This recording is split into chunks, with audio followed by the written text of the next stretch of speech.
G'day, how's it going? Over in the greenhouse today. Wild and woolly day up here on the hill. It was a bit sunnier this morning. Got a little bit done outside before the rain and the wind really picked up. As you can see, there's some branches there and that tree's finally gone. But anyway, back to the greenhouse. I thought I'll come over and show you the latest trial that we're gonna do here. So we're going to grow some tomatoes this year in the greenhouse and have a good crack at it instead of just growing them. But we're going to do a trial, and it's purely going to be a taste test. Now, a lot of the other taste tests I've seen with greenhouse grown tomatoes, it's going to be soil versus hydroponic. Now, a lot of the other taste tests I've seen, they do a mixture of, well, it's not a mixture really, they use the same foods to feed the plant, whereas I'm going to use, in this pot, it's going to be soil. There's a little bit of horse manure in there from, it's aged, so it's also we're also going to use the seaweed fertilizer and the organic fertilizer and a bit of black grit in that one, and along with some quality composts during the growing. In this bucket, we're going to do a thing called a cratney, or a Dutch bucket. So we're basically going to grow it in water, and then we'll grow it up here along a string. So they'll be like a vine. There'll be two of them. We're going to choose, and we're just going to choose and pick 2 tomatoes at the same stage and of ripeness, and just do a taste test to see if the difference between soil and hydroponic. I'm also probably going to grow one outside in the veggie patch as a bit of a control, but it might not grow in time. These ones might be ready quicker or whatever. So we're going to choose, we've got 2 relatively identical Roma tomatoes. They're commercially grown or started, and yeah, we'll get them growing up. I'll put some string up there, see if we can't get them to grow up like they do in a typical glasshouse scenario, and yeah, we'll end up with a taste test of what's going on. As you can hear, the rain's coming down. So I'll get on, I'll show you how to make a cratney bucket, or the Dutch bucket, and we'll plan them out, get them ready, and we'll go from there.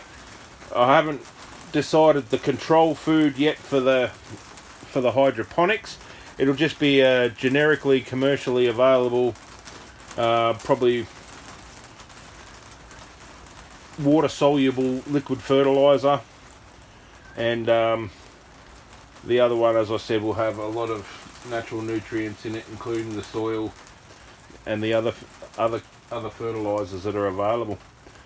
So yeah, it's all about taste test, and we'll come back. Well, I'll build the Dutch bucket, show you how that's going to work, and we'll get this up and running. It'll be a bit of a slow burn, this one, because it's going to take time to grow, but I'll keep revisiting it, and we'll come back and continue to see how the plants are developing, growing, setting fruit and whatnot. So basically the idea for the Dutch bucket, or the cratney bucket, is it's going to be filled to a certain level with water.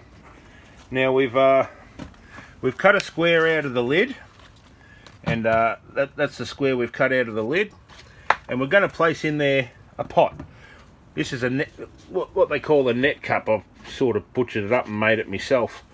So it's just a few holes in it, and it's going to be filled with a medium, and it just slots in there and sits in there.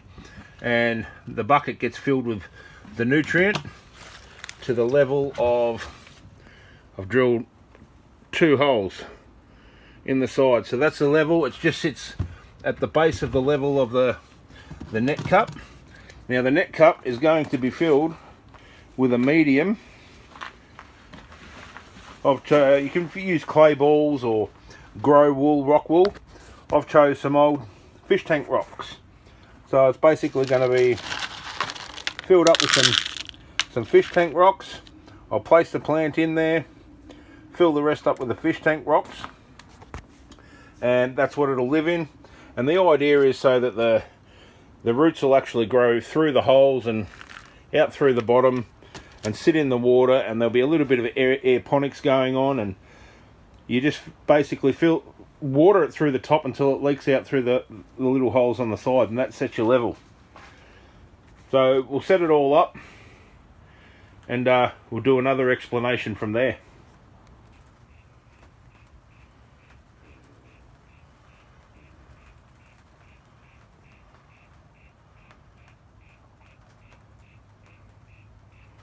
So the tomatoes will grow along those strings. They can grow up to 15 metres on these things, so yeah, they won't be too big, but it is a trial. I went over to the shed to see what I had available, and I'm going to use this. I've had it in the shed for a few years. I've used it before. I'm not endorsed to use it or anything like that. So that's what we got. Dissolve a heaped teaspoon in 4.5 litres of water. So I've made up a weak solution in there. I'm going to start off with half strength. I'm going to use this as the solution for the tomato that's going in the net cup. So I've got my tomato here. I'm going to wash the roots off, put it into the net cup, then we'll plant that, fill up the bucket with the solution, and that one will be set, and then we'll move on to the one that's in dirt.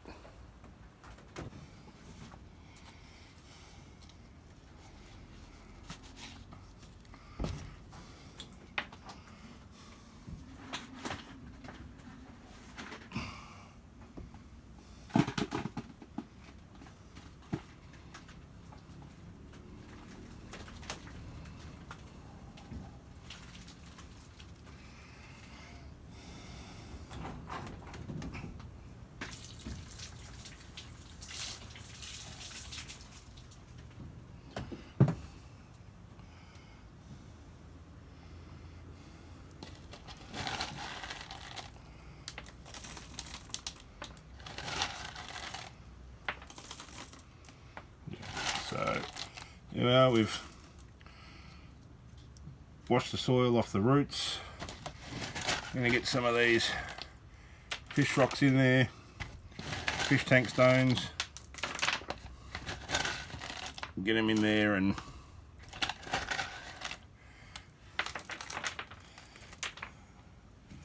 get him in there nice and central. Put a few more in here. Fill that right up, let them establish, and then I'll take some of these bottom leaves off and start them training up the string in about a week's time or so. So yeah, that's nice and messy. I've made a mess there, that's good. So that's basically the if I can't get him to grow a bit straight, he'll straighten himself up.